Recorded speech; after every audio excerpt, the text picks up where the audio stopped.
The pearl of great price. How excited must the person in today's gospel have been when they found it?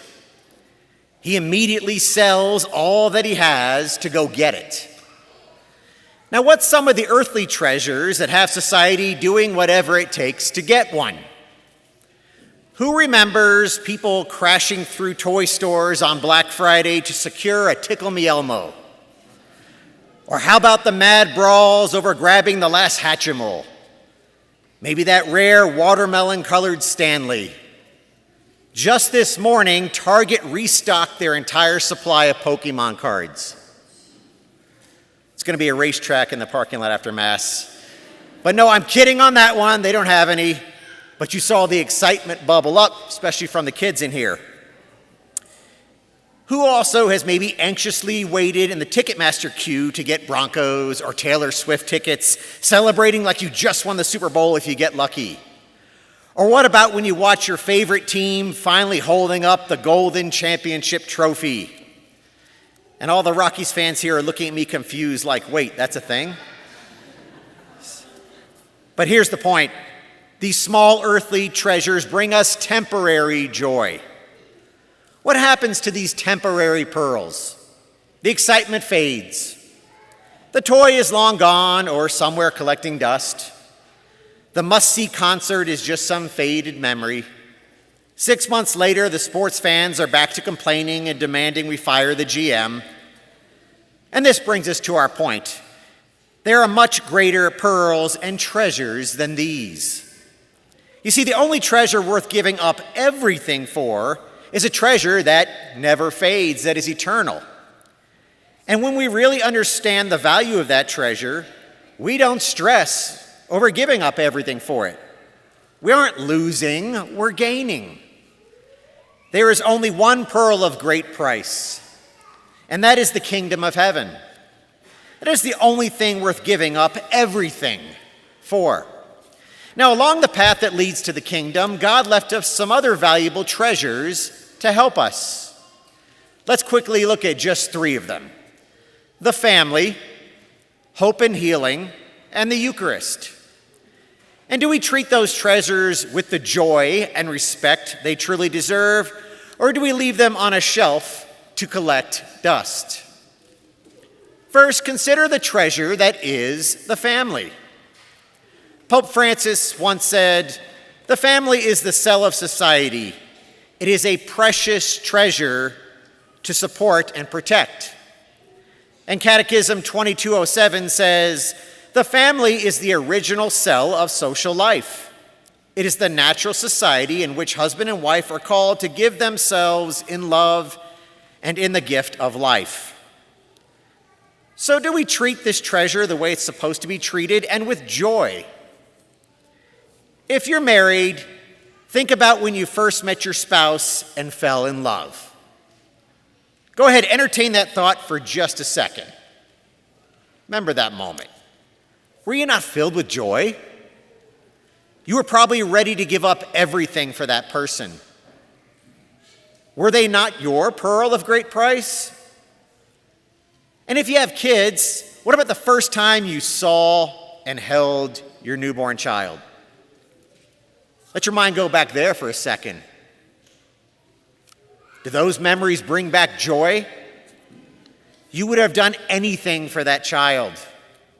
They were a true gemstone in your life. But how are those treasures doing today?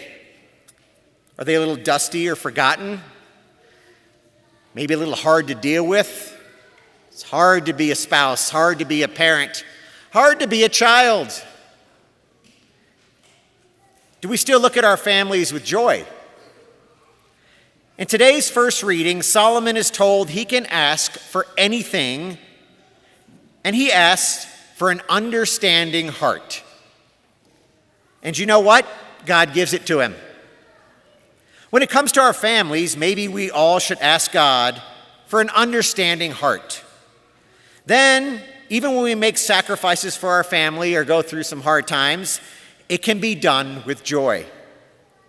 St. John Paul the Great, when speaking specifically to the Catholics of America, once wrote, In a special way, I invite Catholic families to be domestic churches in which the Christian faith is lived and passed on to the young as a treasure, and where all pray together. When the center of our family life is our Catholic life, we'll find that joy as a family. But what about when things are clearly not going well in life? That leads us to our second set of treasures that God gave his church, hope and healing. What if things aren't going well in your family? What if you've suffered a divorce? Maybe your children have become estranged. What if you're suffering from an illness? Maybe you've lost your job or are scared that you might lose it. Maybe you can't even find a job. These are all real things that affect many of us. How do we deal with those moments of pain? If the pearl of great price is the kingdom of heaven, how can we find joy in the journey when we go through all these trials and tribulations? Christ never said we would go through life without suffering, but he gave his church treasures of hope and healing. St. Paul says in today's reading that we know that all things work for good for those who love God, who are called according to his purpose. That is a tremendous gift of hope. Catholic New Testament scholar Dr. Michael Gorman says, this does not mean that God orders all the details of believers' lives into a rose garden experience, but that all things contribute to the final good of glorification. There are two key distinctions in what St. Paul says. He starts by saying, all things work for good. He does not say only good things will happen to us.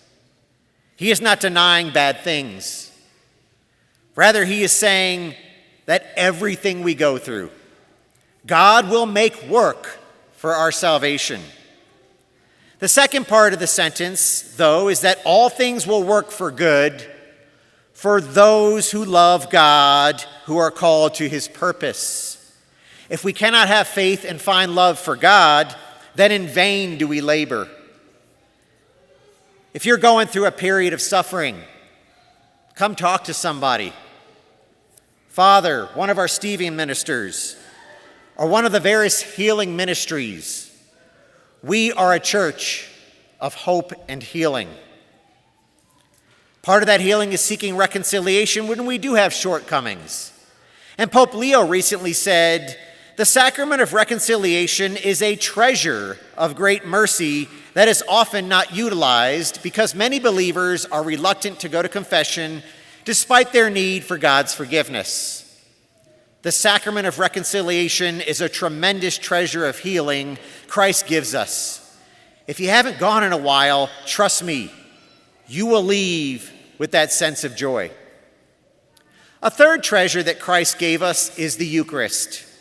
It is the nourishment we are given to help carry us through good times and bad. St. John Paul the Great said, the Eucharist is a priceless treasure. By not only celebrating it, but also by praying before it outside of Mass, we are enabled to make contact with the very wellspring of grace. How do we treat that treasure? We're going to receive today. Can we make a conscious decision to receive it today with joy? Take a moment and capture that feeling of joy in our hearts. Let it encompass you. And maybe carve out some extra time in the next few weeks to spend a few minutes in adoration. The third Thursday of the month, sponsored by the Young Adult Group and Father Michael, they do candlelight adoration. Something very beautiful.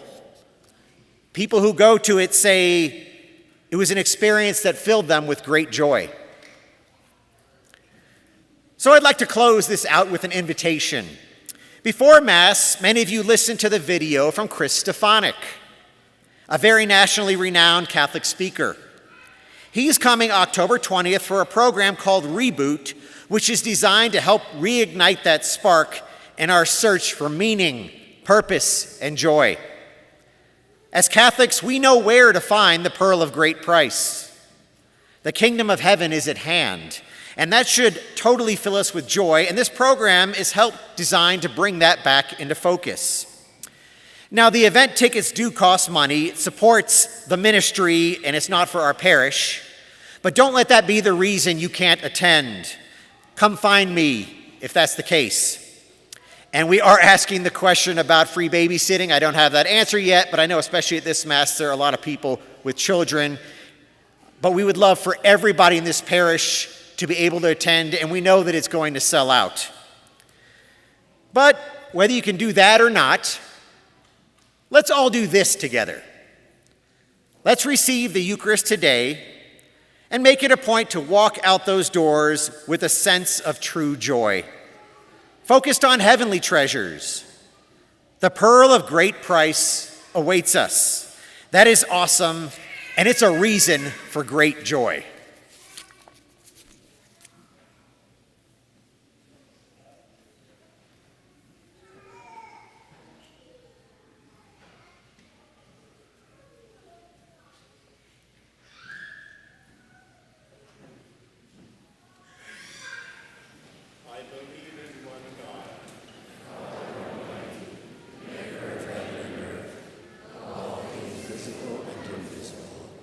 I believe in one Lord Jesus Christ, the only begotten Son of God,